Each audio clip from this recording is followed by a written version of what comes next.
Hello, welcome, and namaste. I'm Teacher Alan. I tutor over on Cambly, and today we're going to talk about how you can get Band 8 on the IELTS. Now, I'm going to tell you a little bit about myself in a moment, but first, I want you all to tell me a little bit about yourselves. Where are you watching from? What country? What city? And why have you decided to study for the IELTS exam? What are your goals? Now, it takes a few moments for your messages to appear on my screen. So I'm going to take a moment to tell you a little bit about myself.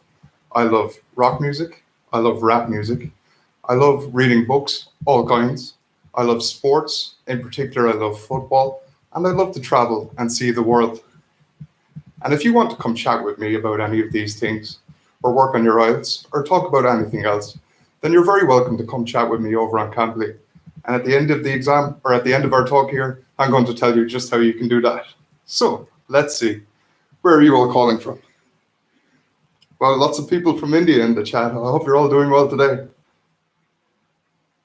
Excellent, excellent. Lots of people here.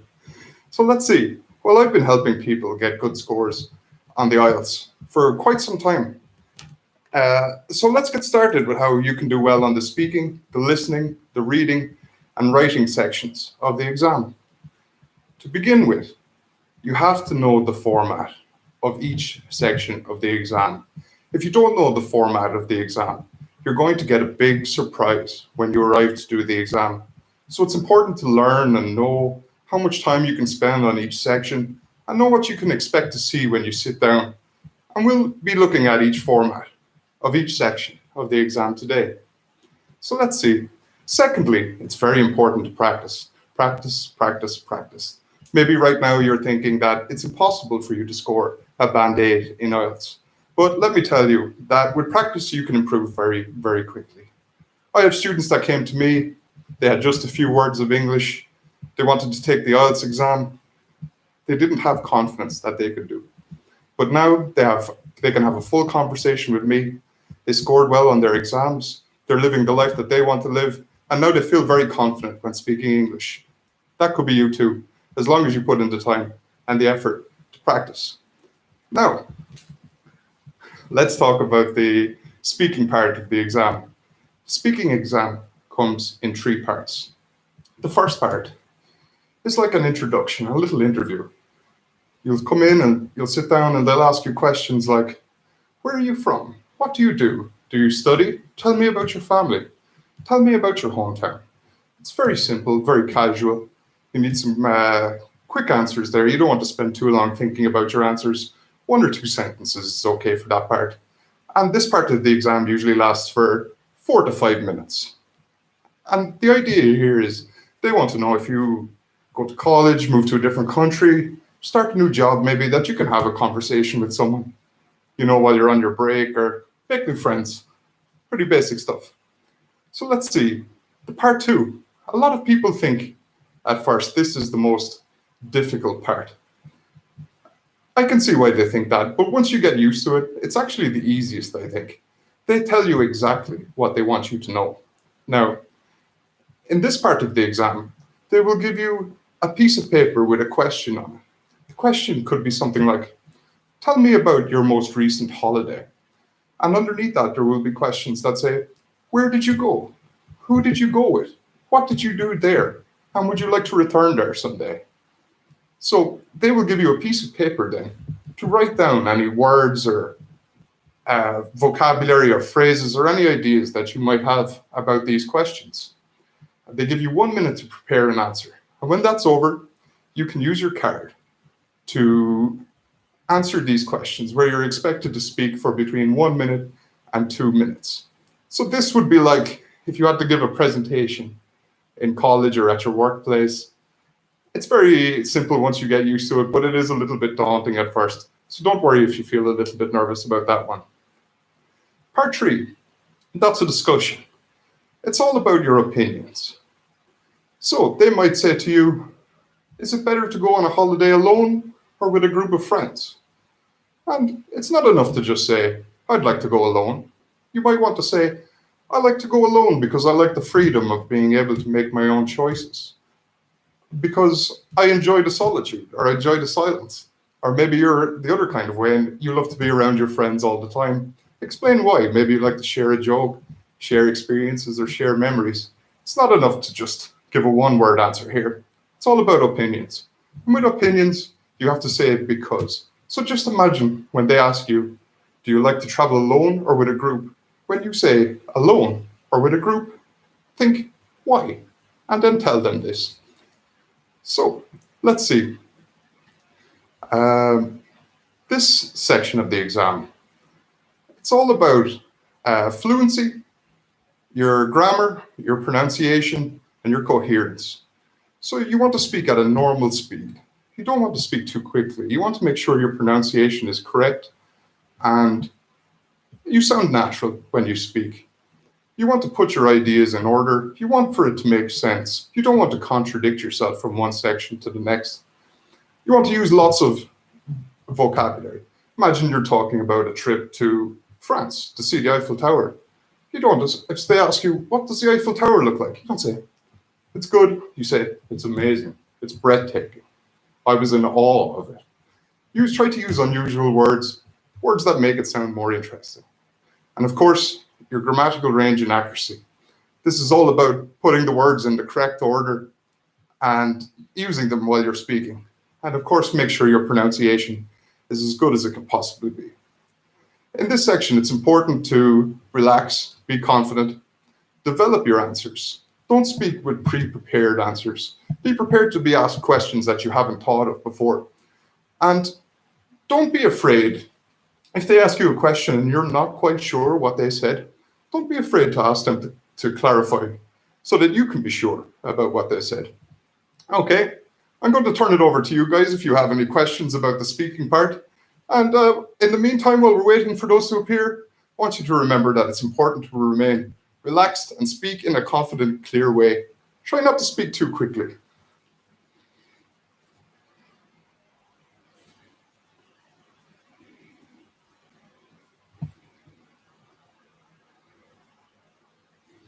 Yeah, there's a question there. It asks if we stop in between, that's okay. Well, if you stop to take a breath or you stop to think about it, that's okay, but you don't want to do it too often. You want to just take a moment, there's a natural way where you can see where somebody's just trying to gather their words, but you don't want to be going, making these kind of noises in the exam. You want to speak in a confident and clear kind of way.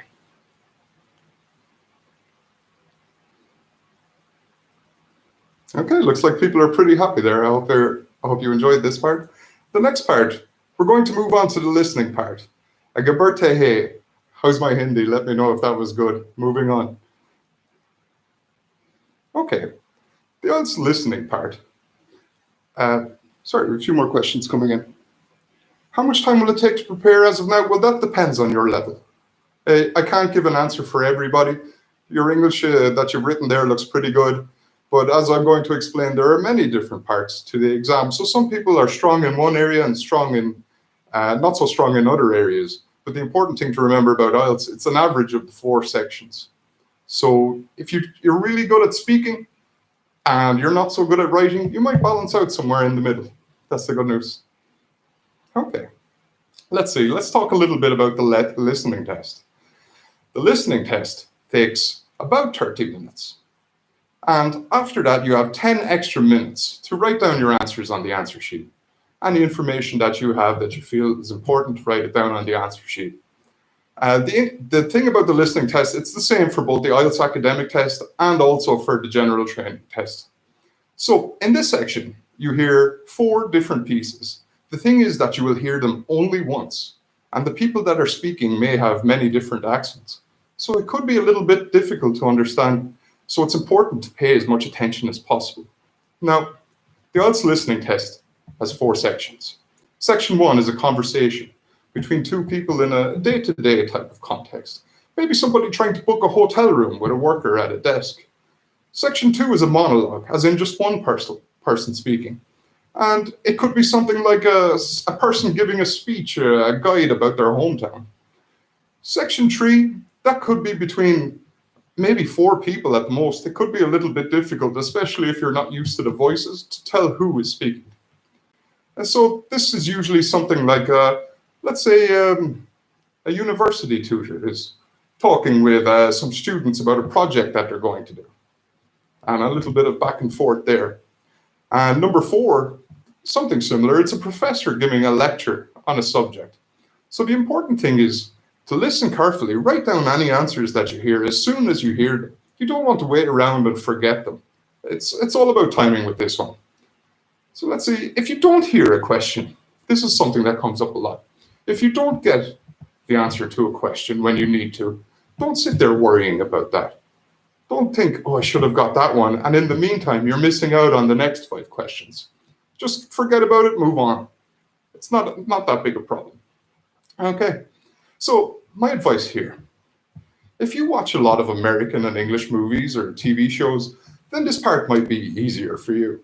If you don't do this, then you should probably start. It doesn't have to be a movie or a TV show. It could be an English language podcast about a subject that you enjoy. You might as well have fun while you're learning. One great piece of advice is to bring a pen and paper with you when you're listening to the TV show or the podcast. Write down any words or phrases or anything that you don't recognize that you've never heard before, even if you're not sure of. And then go look them up later or ask your tutor about it. I have a student who does this in my class, and it's a lot of fun when they come to me with the meaning of words and phrases. Sometimes I just try to guess what they're watching. So it's pretty nice. So let's see. Feel free to ask any questions in the chat. In the meantime, I'm going to say, remember, guys, if you miss out on an answer for a question, then don't sit there worrying about that. Move on to the next question and try to get the answer for that one. And there should be 40 questions in that test, guys. And I think you need 36 for Band-Aid. 36 correct answers. Some nice recommendations for podcasts in there, guys. How to grow confidence, that's a difficult one.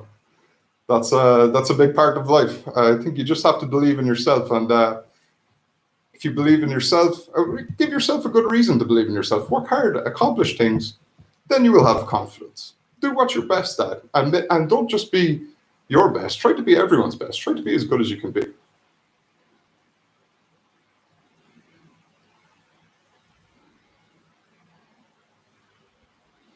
Okay.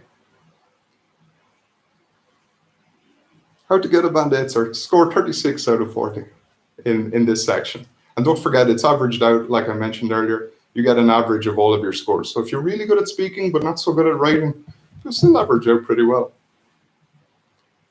Okay, let's see. Let's move on to the writing section of the exam. So the writing tests last for 1 hour, and you need to complete 2 writing tasks. And these are different kind of tasks, and they also depend on which type of exam. Are you doing the general exam or are you doing the academic exam? So let's talk a little bit about both. We'll begin with the academic exam. And so this one, I think, it can cause people a few problems, especially at the beginning. What I would recommend here is to get used to pie charts, line graphs, and let me see, pie charts, line graphs, and bar charts. These come up a lot in the exams, also maps. So you have to get used to reading these, understanding them, knowing what they mean. So in that sense, it's kind of not entirely about your English abilities, but your ability to describe what you're seeing and to understand what you're seeing. So you're given a task here. You're expected to write a report of at least 150 words on what you've seen. You don't want to go too far over. There's a rule, generally speaking, 10% either side. So 15 words less or 15 words more, and you're probably in the safe zone, but try and aim for 150. The task 2 here, this is more difficult. You could be asked a question here. One of the questions that I see that comes up a lot is people spend too much money on things that they don't need. Do you think this is a good idea? Do you think this is good for society? Or why do people do this? And that one, it requires a little bit of critical thinking, of being able to give your opinion and do it well. So you should spend about 40 minutes on that task. And now for the IELTS general writing, here you are allowed to take 1 hour to complete 2 tasks of 150 words and 250 words. Oh, by the way, the writing task 2 is 250 words as well. However, task one is always a letter. So you have to practice writing a letter to somebody, telling them some story, giving them some news, some information, or maybe asking for some information. So let's look at what's important here in this one. They call this task response. Did you do what you were asked? So if they ask you a question asking, is it important or is it a good idea that people spend money on things you don't need? Maybe don't tell them about something that you spent your money on that you didn't really need. Tell them about society at large. Answer the question that they asked. Your grammar range and accuracy. Did you write in a nice and interesting way? Or did you use simple sentences? Or did you put the words in the wrong order? So this is very important when you're writing. Make sure it's proper. Make sure it looks the way it's intended. Vocabulary. Did you use interesting words? Now, when I'm teaching how to describe the bar charts, the pie charts, and particularly the line graphs, you could say things like, there was a sharp rise in the line graph here, or there was a sudden plummet where it fell. So it's not good enough just to say, the line went up, the line went bad. Try to use more descriptive language. Try to give a little bit more information. And of course, coherence. Did you write and explain your ideas in a clear way? Are they in an order that makes sense? One big one here is that you should have an introductory paragraph. This is very important. Have an introductory paragraph where you explain the point of your essay. A final paragraph at the end that recaps, revises what you've said beforehand. That tells them what your main point is. And in the middle, you should have 2 or 3 paragraphs. These are called the body. 2 or 3 paragraphs where you explain your ideas or your opinions. And of course, try to have just one idea per paragraph so that it doesn't become messy, so it's easier to read. Okay, guys, do we have any questions about this? Remember, this one is difficult to improve on your own. You'll need someone with a very high level of English to check on your work and to be able to explain to you how to make the corrections and improve on what you've written. Okay, over to the chat. Any questions?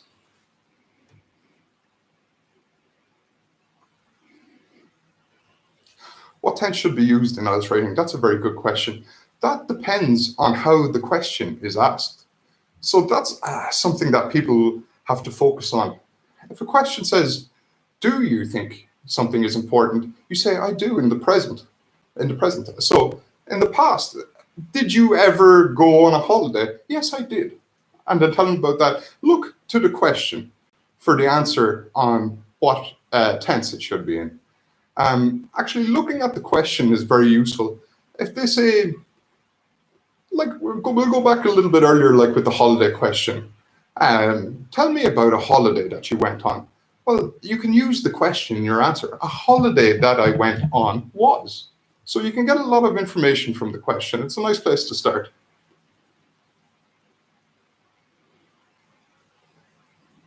How to improve English speaking fluency? Practice, guys. I'm afraid a little bit of advice that I give people. If you're not so good at speaking or you don't have someone to practice with, get a book, an article maybe that you found online, maybe something from the BBC if you like, and read it out loud. So you get used to saying the structure. Not only are you practicing your reading, you are speaking it, and you're also listening to it. So you're benefiting in 3 ways. This is a very good place to start. I'm sure you all remember when you're younger, reading books and learning new words and phrases. It's the exact same when you're learning a new language in any way, or even just improving on a language that you already have. Okay, let's move on to the final section. This is the reading test. Now, the reading test will take about 60 minutes. It consists of 40 questions. Now, there's all kinds of different questions here. So it's important to get used to reading a lot. And that ties back into what we were saying. A good way to practice is to read. So you want to get familiar with understanding the main idea behind a piece of writing. Why was it written? What is the main argument? What are they trying to say? What is the writer's opinion? What is the purpose of this piece? Why does it exist? So the interesting thing here is that it includes 3 long texts, which are all different kinds. In the academic type, it's like something you might read in college. at an undergraduate level, not exactly specialized. You won't need to be an expert, but it'll be a very high level of English. And so it can take a little bit of practice if you're not used to this to get used to understanding exactly what the point of something is. So let's see. For the general reading test, these are usually three passages as well, three pieces of writing. So you have to read something from a book, from a magazine, from a newspaper, maybe an advertisement. These are all real things. They really exist. And these are the kind of things that you'll find in your day-to-day life. You know, if you go to the shop, you see a newspaper while you're waiting and you see an article. If you can have a quick look at that and quickly guess what's going on, then you'll be pretty good at this. Something here, I'm going to ask you for some more questions while I give you a little bit of advice on this. In this test, you'll be given passages to read and then answer questions. There's just one trick to passing this. Maybe don't spend so long reading the passage. There's 40 questions. There's 4 passages to read. I recommend that you get good at skimming or scanning. It's a technique where you quickly look through something to find the information that you think is most relevant. Now, these can be something like proper nouns. So a noun, as I assume many of you know, is a person, a place, or a thing. Who are the people involved? Where are they involved? What's involved? And if you want it to go even further, look for proper nouns, words with capital letters. So if you see an article and you don't know what country it's in, if you look for that capital I, that big I, you might see India right afterwards, and you'll know straight away this is an article about India. Maybe another cricket picture. Let's see. So that's something to get used to. So over to you guys really quickly. Any questions?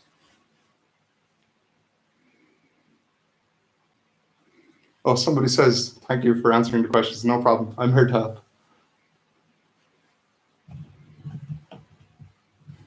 So somebody asked if you should read the passage or the questions. If you have the time before it begins, I would recommend reading the questions. If you read the questions first, you know what information you need.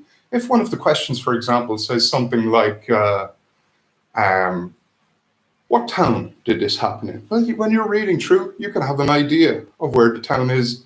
You know, it's not perfect. Find a town name, read the sentence around it, and find out if it's the perfect thing. Now, if you're really good at reading, really good at skimming, you don't need to worry so much about this. You'll be able to answer the questions. But 40 questions, you need to get 36 right. Sometimes the challenge is just finding the answers, not necessarily understanding them. So, of course, just try your best, remain cool. That's the important thing. Let me see.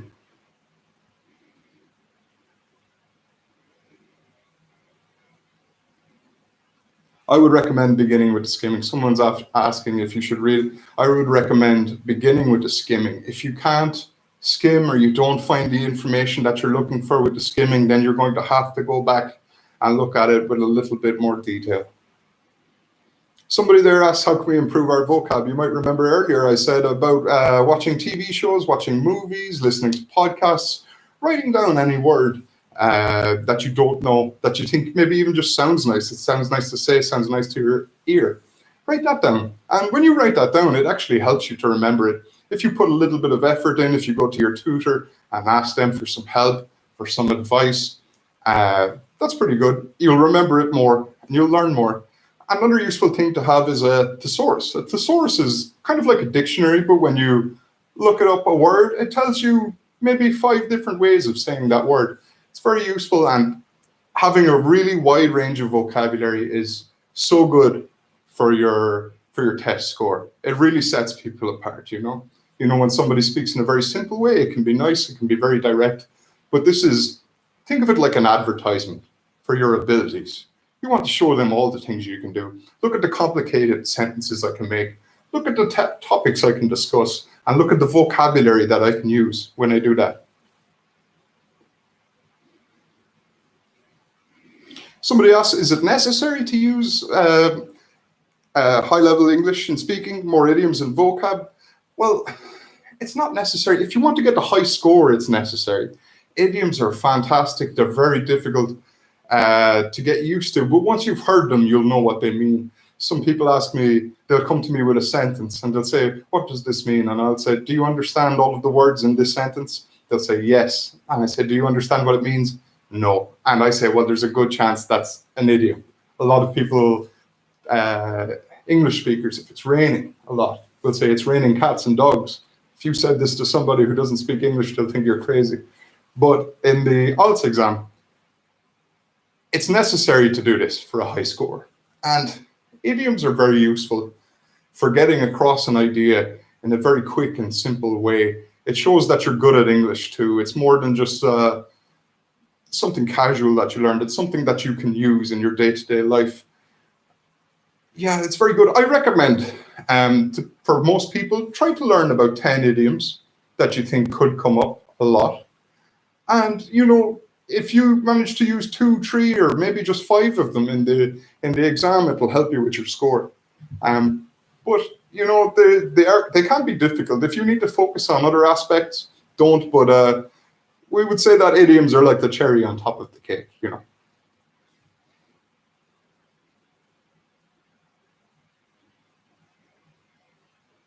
So let me see. Once in a blue moon. Excellent. Very good. Very good. Okay. So let me have a quick look. Any more questions coming in? Okay, somebody asked me to demonstrate some answers in the speaking test. Let me see. I might just bring up one here and have a look at something that might be useful. The one I always start on is holidays, because most people have gone on a holiday. It doesn't have to be an international holiday.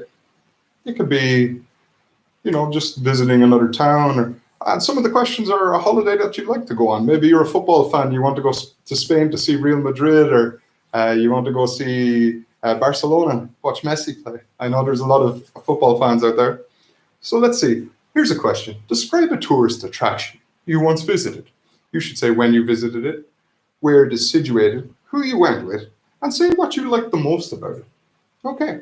So with that part 2 question, they're basically telling me what they want me to say in each part.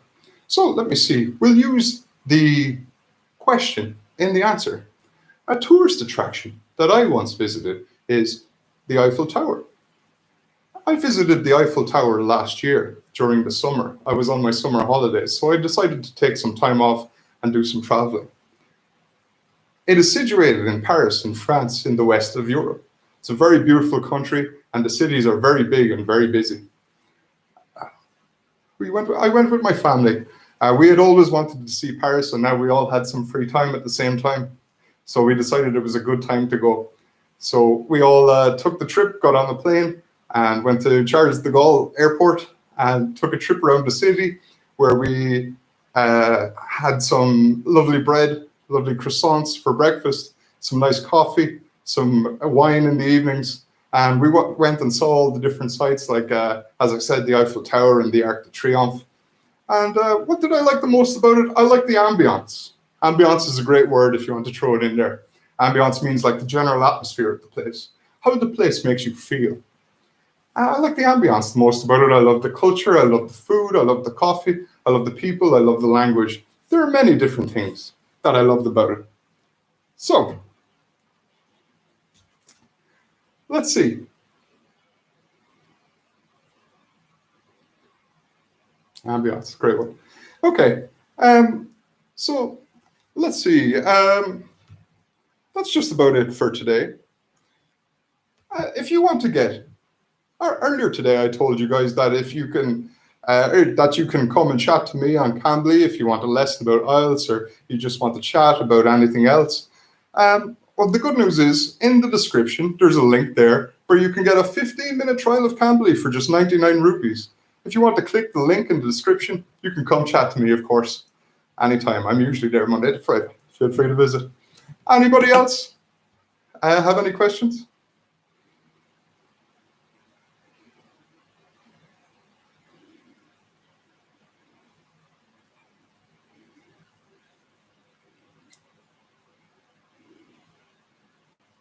Okay, guys, looks like you're all pretty happy there.